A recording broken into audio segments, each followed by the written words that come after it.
ايه رأيكم نعمل أكلة صحية فيها كل العناصر الغذائية تنفع للناس اللي بيعملوا دايت أو الناس اللي بياكلوا أكل صحي. يلا بينا مع بعض نشوف الطريقة. أول حاجة عندي البهارات عبارة عن ملح وفلفل أسود وتوم باودر وكزبرة ناشفة وبابريكا، وممكن أضيف بصل باودر، والخضار أي خضار موجود عندي، كوسة، جزر، فلفل ألوان، بسلة، فاصوليا، وده صدر من الفرخة، ودي بتنفع لفرد واحد أو فردين، ونص كوباية من الرز البسمتي. كل اللي بعمله ان انا بسلق الخضار في شوية من المية، بضيف لها نص معلقة من الملح لحد لما تستوي، مش عايزة اسويه قوي، تلات ارباع سوا. وعندي الفرخة ببدأ ان انا ادعكها كويس جدا بالليمون، وبعد كده بضيف لها معلقة من زيت الزيتون، بغطيها كلها وبضيف البهارات عليها من جميع الجوانب، وبحطها في صينية في الفرن بدون إضافة أي مية ليها. هي هتستوي وهتبقى جميلة جدا وهنشوفها مع بعض.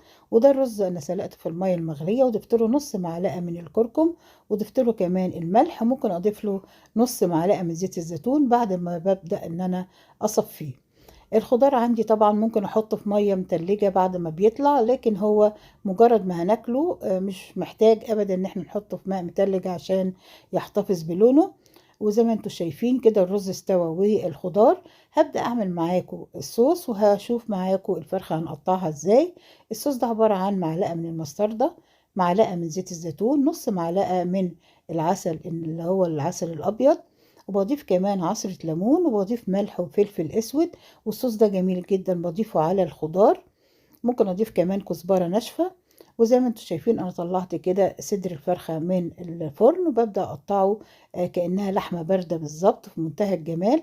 ببدأ احطه على الرز بالمنظر ده في منتهى الجمال وشهية وسهلة. ممكن نعملها في نص ساعة الأكلة دي، وبنزود على حسب عدد أفراد الأسرة. وأجيب الصوص بتاعي وأضيف له البقدونس عشان يزود القيمة الغذائية، وببدأ أضيفه على الخضار. كده الوجبة بتاعتي بقت كاملة. ايه رأيكم فيها؟